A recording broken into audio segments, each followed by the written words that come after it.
और अगर खुश रहने का मतलब ज्यादा पाने से नहीं, बल्कि उन चीजों को छोड़ देने से होता जिनकी अब आपको जरूरत नहीं है, तो हम नए लक्ष्यों, नए लोगों या नई चीजों की तलाश में बाहर रहते। हमें सिखाया गया है कि खुशी उसमें है जो हम जमा कर पाते हैं, उपाधियां, पैसा, रिश्ते या बाहरी मान्यता। लेकिन क्या हो अगर हमारे दुख का असली कारण वो नहीं है जिसकी हमें कमी है, बल्कि वह है जो हमारे पास बहुत ज्यादा है। इस वीडियो में हम 7 विशिष्ट बौद्ध अभ्यासों पर नजर डालेंगे जिन्हें आप आज से ही सिर्फ 10 मिनट प्रतिदिन अपनाकर ज्यादा शांति, आनंद और उपस्थिति के साथ जीना शुरू कर सकते हैं। अंत तक बने रहें क्योंकि 7वां अभ्यास सबसे शक्तिशाली है। ये उस खुशी का द्वार खोलता है जो किसी बाहरी चीज पर निर्भर नहीं करती। बुद्ध ने सिखाया कि दुख का कारण बाहरी दुनिया नहीं, बल्कि उससे हमारा लगाव है, और सच्चा सुख पाने के लिए हमें छोड़ना सीखना होगा। जल्दबाजी, अपराध बोध और हर चीज पर नियंत्रण रखने की जरूरत को छोड़ दें, क्योंकि जब आप अपने भीतर के आत्म को खाली कर लेते हैं तभी आप ग्रहण करने के लिए तैयार होते हैं। और इसे पाने के लिए आपको बौद्ध भिक्षु होने की जरूरत नहीं है। आपको बस उस चीज से लड़ना बंद करने के लिए तैयार रहना होगा जिसे आप नियंत्रित नहीं कर सकते, और अपने भीतर उस जगह को विकसित करना शुरू करना होगा जहां सच्ची खुशी का जन्म होता है। यहाँ आप जो भी अभ्यास देखेंगे उसका एक स्पष्ट उद्देश्य है, आपको उन चीजों को छोड़ने में मदद करना जो आपको खुश रहने से रोकती है। त्याग से नहीं, बल्कि ज्ञान से। त्याग से नहीं, बल्कि स्वतंत्रता से। क्योंकि जब आप इतना कुछ ढोना बंद कर देते हैं तो जीवन हल्का हो जाता है और आत्मा अधिक मुक्त हो जाती है। और अब अगर आप छोड़ने के लिए तैयार हैं, तो आइए सबसे पहले उस चीज से शुरुआत करें जो सबसे ज्यादा दुख देती है, नियंत्रण का भ्रम। हम अपना जीवन अपनी हर भावना, दूसरों की सोच, कल क्या होगा को नियंत्रित करने की कोशिश में बिता देते हैं। हम चाहते हैं कि चीजें योजना के अनुसार हो, लोग हमारी अपेक्षा के अनुसार प्रतिक्रिया दें और दुनिया हमारी इच्छाओं के अनुरूप हो। लेकिन क्या ये कभी कारगर रहा है? बुद्ध ने सिखाया कि दुख तब उत्पन्न होता है जब हम वास्तविकता को उससे अलग रखना चाहते हैं, और अनियंत्रित को नियंत्रित करने का ये निरंतर संघर्ष हमें थका देता है, हमें निराश करता है और हमारी शांति छीन लेता है। इसलिए खुशी के लिए पहला बौद्ध अभ्यास नियंत्रण छोड़ना सीखना है। हम ये कैसे करते हैं? एक बहुत ही सरल, बहुत विस्मृत और बहुत शक्तिशाली चीज के माध्यम से, सचेतन श्वास। सचेतन श्वास लेना केवल एक विश्राम अभ्यास नहीं है, ये आध्यात्मिक समर्पण का एक कार्य है। ये जीवन से कह रहा है, मुझे भरोसा है, मुझे हर चीज पर नियंत्रण रखने की जरूरत नहीं है, मैं यही और अभी हूं। प्रत्येक गहरी सांस लेना जो है उसका आलिंगन है, प्रत्येक सांस छोड़ना एक समर्पण है। आप दिन के किसी भी समय इसका अभ्यास कर सकते हैं। एक पल के लिए रुके, अपनी आंखें बंद करें, अपनी नाक से धीरे धीरे 4 तक गिनते हुए श्वास लें और 6 तक गिनते हुए श्वास छोड़ें। ऐसा 3 बार करें। ऐसा करते समय ध्यान दें कि आपका मन कैसे शांत होने लगता है। इसलिए नहीं कि आप अपनी समस्याओं का समाधान कर रहे हैं, बल्कि इसलिए कि अब आप उनका विरोध नहीं कर रहे हैं। इस प्रकार की श्वास लेना बौद्ध धर्म में, जिसे आनापानसती कहते हैं, श्वास के प्रति सजगता का एक हिस्सा है। ये कोई उन्नत ध्यान अभ्यास नहीं है, ये शुद्ध उपस्थिति का एक कार्य है और वर्तमान क्षण के सबसे सीधे द्वारों में से एक है। जब आप श्वास के माध्यम से नियंत्रण छोड़ देते हैं तो आप निष्क्रिय नहीं होते। आप खुद को बिना किसी चिंता के कार्य करने, बिना किसी प्रतिक्रिया के प्रतिक्रिया देने और बिना किसी भय के जीने के लिए तैयार करते हैं। खुशी हर छोटी बड़ी बात पर नियंत्रण रखने में नहीं है, ये तो अपनी वर्तमान क्षमता पर भरोसा करने में है, तब भी जब चीजें आपके हिसाब से ना हो। और एक बार जब आप नियंत्रण छोड़ना शुरू कर देते हैं तो आपको एहसास होता है कि उस जरूरत के पीछे कुछ और गहरा छिपा है, चीजों को अलग बनाने की निरंतर इच्छा। और यहीं से दूसरी बौद्ध साधना उभरती है जो आपको सिखाती है कि पूर्ण महसूस करने के लिए आपको और कुछ की आवश्यकता नहीं है।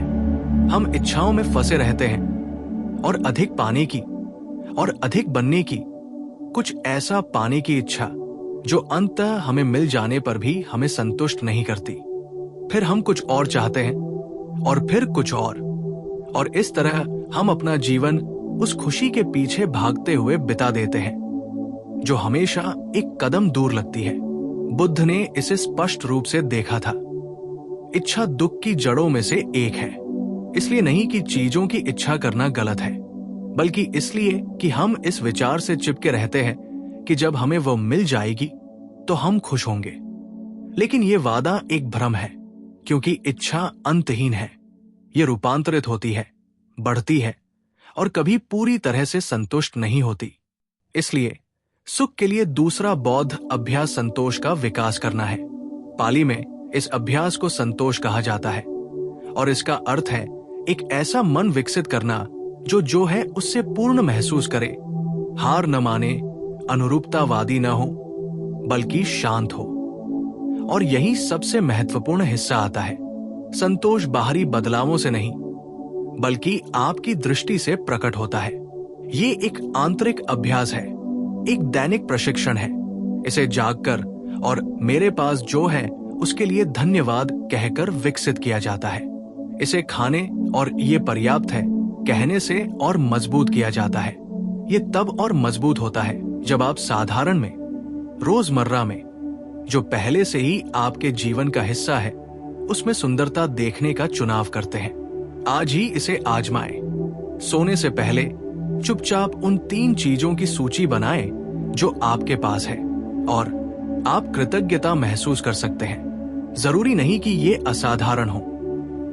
आपका बिस्तर, आपका शरीर, रात का सन्नाटा। और ऐसा करते हुए देखें कि आपकी ऊर्जा कैसे बदलती है। जब आप खुशी का पीछा करना छोड़ देते हैं तो वो आपको जकड़ लेती है। और सबसे दिलचस्प बात यह है कि जो आपके पास है उससे संतुष्ट रहने से आप ज्यादा आजाद, कम चिंतित, कम निर्भर और विडंबना यह है कि बिना किसी चिपके हुए अपनी जरूरत की चीजों को पाने के लिए ज्यादा खुले होते हैं। लेकिन जाहिर है कुछ चीजें ऐसी भी होती है जिनकी हम न सिर्फ चाहत रखते हैं, बल्कि जिन्होंने हमें चोट भी पहुंचाई है। और सबसे भारी बोझों में से एक, जिसे कई लोग सालों तक ढोते रहते हैं, वो है नाराजगी। और यही अगला अभ्यास है, दिल को आजाद करने के लिए नाराजगी को त्यागना। एक गहरा अभ्यास जो आपके प्यार करने के तरीके को बदल देता है। नाराजगी एक अदृश्य जेल है। आप इसे देख नहीं सकते, आप इसे हमेशा नोटिस नहीं करते, लेकिन इसका वजन बहुत ज्यादा होता है। ये हर दिन अपने सीने में एक पत्थर ढोने जैसा है, इस उम्मीद में कि दूसरा व्यक्ति आपके अंदर के बोझ को महसूस करेगा। लेकिन सच्चाई यह है कि नाराजगी उसे नुकसान नहीं पहुंचाती जिसने आपको चोट पहुंचाई है, यह आपको नुकसान पहुंचाती है। बुद्ध ने कहा था कि घृणा को थामे रखना जहर पीने जैसा है, इस उम्मीद में कि दूसरा व्यक्ति मर जाएगा। फिर भी हम में से कई लोग ऐसा करते हैं। हम दर्द को थामे रहते हैं क्योंकि हमें लगता है कि उसे छोड़ देने से जो हुआ उसे सही ठहराया जा सकेगा। लेकिन आक्रोश को छोड़ देना भूलना नहीं है, कम करना नहीं है। ये उस दर्द के बंधन से खुद को मुक्त करना है, ये उसे बार बार जीने से रोकना है। इसलिए खुशी के लिए तीसरा बौद्ध अभ्यास मेटा प्रेम दया का अभ्यास है। और हाँ, इसे उन लोगों पर भी लागू किया जा सकता है जिन्होंने हमें कभी न कभी चोट पहुंचाई है। ये अभ्यास आपसे शुरू होता है। अपनी आंखें बंद करें और सांस लें। कल्पना करें कि हर सांस के साथ आप अपने हृदय को गर्म प्रकाश से भरते हैं और हर सांस छोड़ने के साथ वो प्रकाश पहले आपकी ओर, फिर किसी ऐसे व्यक्ति की ओर जिसे आप प्यार करते हैं, फिर किसी तटस्थ व्यक्ति की ओर और अंत में उस व्यक्ति की ओर फैलता है जिसने आपको पीड़ा दी है। उस क्षण मन ही मन अपने आप से दोहराए कि आप दुख से मुक्त हो सकते हैं, आपको शांति मिल सकती है और आप प्रेम के साथ रह सकते हैं। शुरुआत में ये झूठा या दर्दनाक लग सकता है, लेकिन अभ्यास के साथ आपका हृदय जाने देना शुरू कर देता है, क्योंकि बौद्ध धर्म में क्षमा कोई बाहरी क्रिया नहीं है, ये एक आंतरिक प्रक्रिया है। ये हमारे अंदर मौजूद दर्द को पोषित करना बंद करने का एक सचेत निर्णय है। और यही कुछ सुंदर घटित होता है। जब आप आक्रोश छोड़ देते हैं तो आप न केवल खुद को मुक्त करते हैं, बल्कि बिना किसी डर के प्रेम करने की अपनी क्षमता भी पुनः प्राप्त कर लेते हैं। अगर आपका दिल बंद है तो खुशी संभव नहीं है, और अगर आप अतीत से बंधे रहते हैं तो कोई वास्तविक स्वतंत्रता नहीं है। लेकिन छोड़ने के लिए कुछ गहरा है, कुछ ऐसा जिस पर हम अक्सर ध्यान नहीं देते, लेकिन जो हमारे कई फैसलों का मार्गदर्शन करता है। श्रेष्ठ, बाहरी रूप से मान्य या अत्यधिक महत्वपूर्ण महसूस करने की आवश्यकता, यही अहंकार है, और इसे छोड़ना खुशी की ओर सबसे परिवर्तनकारी कदम है। अहंकार चीखता नहीं, बल्कि आपके मन में लगातार फुसफुसाता रहता है, तुम सही हो, तुम ज्यादा मूल्यवान हो, तुम दूसरों से ज्यादा के हकदार हो। कभी ये इसे गर्व के रूप में, कभी पीड़ित होने के रूप में प्रच्छन्न करता है, लेकिन ये हमेशा एक ही चीज चाहता है, आपकी रक्षा करना, चाहे आपकी शांति की कीमत पर ही क्यों न हो। बुद्ध ने अहंकार को बुरा नहीं माना, बल्कि उसे एक मानसिक रचना, एक स्थिर विचार, स्थायी और बाकी सब चीजों से अलग समझा। और यही सामान्य भ्रम कई संघर्षों की जड़ है, क्योंकि आपका अहंकार जितना मजबूत होगा, उतनी ही आसानी से आहत, अपमानित या निराश होना होगा। इसलिए सुख के लिए चौथा बौद्ध अभ्यास दैनिक श्रद्धा और विनम्रता है। ये विनम्र होने के बारे में नहीं है, बल्कि इस बात को स्वीकार करने के बारे में है कि हम ब्रह्मांड के केंद्र नहीं हैं, कि सभी प्राणी, आप, मैं, यहां तक कि वे भी जिन्हें आप नहीं समझते, एक ही चीज चाहते हैं, शांति, प्रेम और समझ। कई बौद्ध संस्कृतियों में दूसरों से मिलते समय एक साधारण इशारा किया जाता है। हथेलियों को छाती के सामने जोड़कर और सिर को थोड़ा झुकाकर एक मौन क्रिया की जाती है, जो कहती है, मैं स्वीकार करता हूं, मैं आपके भीतर के देवत्व को नमन करता हूं। आप इसे प्रतिदिन अभ्यास कर सकते हैं, यहां तक कि शारीरिक रूप से भी नहीं। उदाहरण के लिए, जब कोई आपको परेशान कर रहा हो तो गहरी सांस लें और मन ही मन कहें, मुझे नहीं पता कि आप किस दौर से गुजर रहे हैं, लेकिन आपका बेटा कोई प्रतिक्रिया नहीं दे रहा है। जब आपका मन आखिरी बात कहना चाहे तो खुद से पूछें, क्या मैं सही होना चाहता हूं या शांति चाहता हूं? जब आप दूसरों से ज्यादा महसूस करते हैं तो याद रखें, सब कुछ नश्वर है। आज आप शीर्ष पर हैं, कल आप नीचे से सीख सकते हैं। विनम्रता कमजोरी नहीं, बल्कि आंतरिक शक्ति है। ये अपनी पहचान का लगातार बचाव न करने की आजादी है। ये वो जगह है जहां ज्ञान पनप सकता है। और जब आप ज्यादा विनम्र हो जाते हैं तो आप ज्यादा खुश हो जाते हैं, क्योंकि अब आपको कुछ साबित करने, हर बहस जीतने या किसी को प्रभावित करने की जरूरत नहीं है। और तभी कुछ और भी फीका पड़ने लगता है, हर चीज के बारे में शिकायत करने की वो लगातार जरूरत, क्योंकि खुद को हर चीज का केंद्र मानना बंद करके आप जो है उसके लिए ज्यादा आभारी होने लगते हैं। और यही खुशी की राह पर अगला कदम है, शिकायत को कृतज्ञता में बदलना। शिकायत करना उस बूंद की तरह है जो बार बार एक ही पत्थर पर गिरती है, जो समय के साथ घिस जाती है दुनिया में। लेकिन आप शिकायत करना हानिरहित लगता है, यहां तक कि सामाजिक रूप से स्वीकार्य भी। लेकिन ये भावनात्मक आत्मविषाक्तता के सबसे सूक्ष्म रूपों में से एक है। ये आपको एक भूमिका में डाल देता है। क्षमादान इस विचार को पुष्ट करता है कि जीवन अलग होना चाहिए, और आपको उस चमत्कार से दूर करता है जो पहले से ही हो रहा है। उस घंटे में बुद्ध ने सिखाया कि कृतज्ञता मानसिक पीड़ा का प्रत्यक्ष प्रतिकारक है। इसलिए नहीं कि ये दर्द को मिटा देती है, बल्कि इसलिए कि ये आपको याद दिलाती है कि दर्द के भीतर भी सुंदरता है। इसलिए खुशी के लिए पांचवा बौद्ध अभ्यास प्रतिदिन सचेत कृतज्ञता का विकास करना है, किसी यांत्रिक भाव के रूप में नहीं, बल्कि देखने के एक तरीके के रूप में। क्योंकि खुशी हमेशा ज्यादा की मांग नहीं करती, इसके लिए अक्सर अलग नजरिए की जरूरत होती है। आप इसका अभ्यास कैसे करते हैं? एक सरल लेकिन प्रभावशाली तरीके से। जब आप उठें, अपना मोबाइल फोन उठाने से पहले सांस लें और मन ही मन उन 3 चीजों की सूची बनाएं जिनके लिए आप आज आभारी हो सकते हैं। जब भी आप अपने मन में या अपनी आवाज में कोई शिकायत उठते हुए देखें, रुकें और उस वाक्यांश को बदल दें। मैं हर चीज से थक गया हूं कहने के बजाय कहें धन्यवाद, क्योंकि मेरे पास एक संवेदनशील शरीर है। दिन के अंत में एक पंक्ति लिखें, आज मैं इसके लिए आभारी हूं। चाहे वो एक कठिन दिन रहा हो, हमेशा कुछ न कुछ होता है। एक दयालु शब्द, धूप की एक किरण या एक कठिन लेकिन जरूरी सबक। ये अभ्यास अगर आप इसे कई दिनों तक करते हैं तो आपके मन को नया रूप देता है, क्योंकि जहां कृतज्ञता होती है वहां शिकायत की कोई गुंजाइश नहीं होती। जहां कृतज्ञता होती है वहां आत्मा शांत होती है, दयालु और अधिक ग्रहणशील बनती है, और यहीं पर जादू होता है।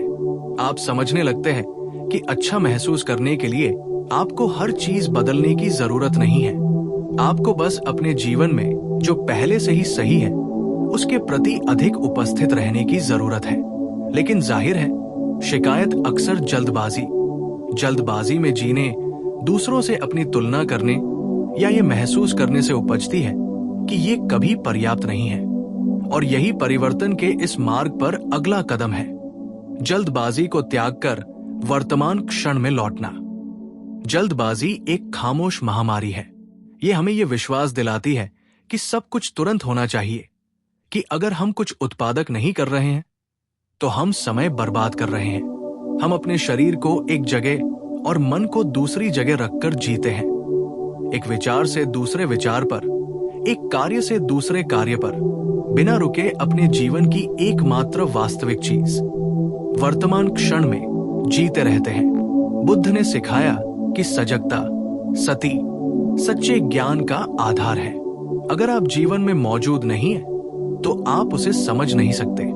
अगर आप लगातार भविष्य की ओर दौड़ रहे हैं या अतीत से भाग रहे हैं तो आप खुश नहीं रह सकते।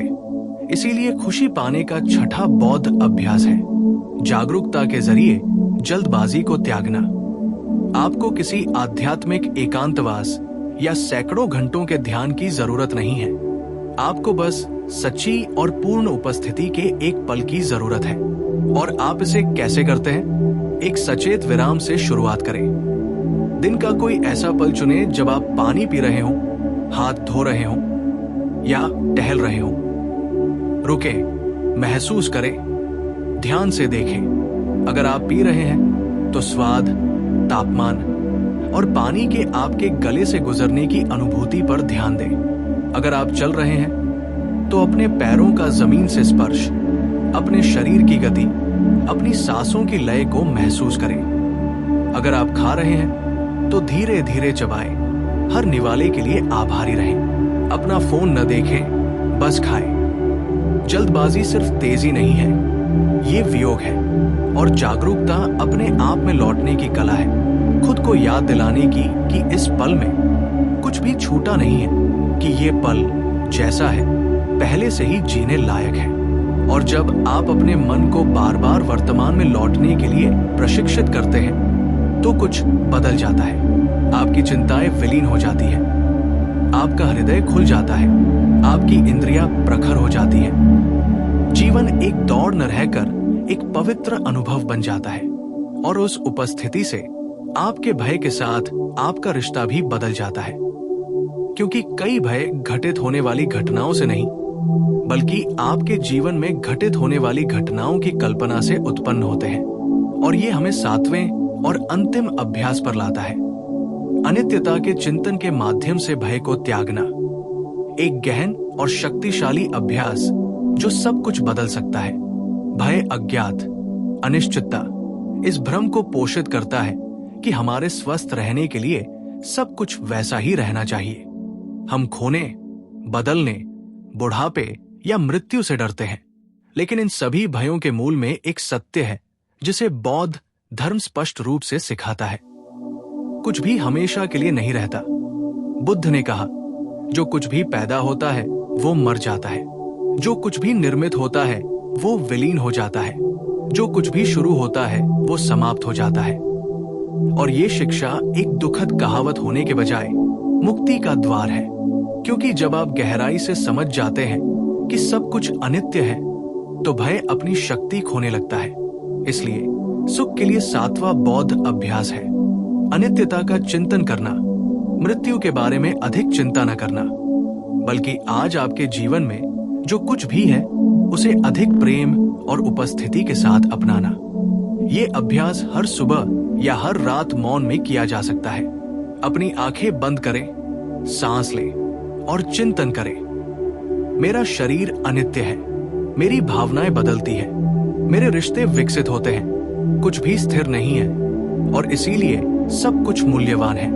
ये दिन वापस नहीं आएगा, ये क्षण अद्वितीय है, ये सांस एक उपहार है। आप प्रकृति का भी अवलोकन कर सकते हैं। देखें कि कैसे पत्ते झड़ते हैं, कैसे बादल विलीन होते हैं, कैसे हर रात सूरज बिना किसी प्रतिरोध के अस्त होता है। प्रकृति परिवर्तन से नहीं लड़ती, वो उसके साथ बहती है।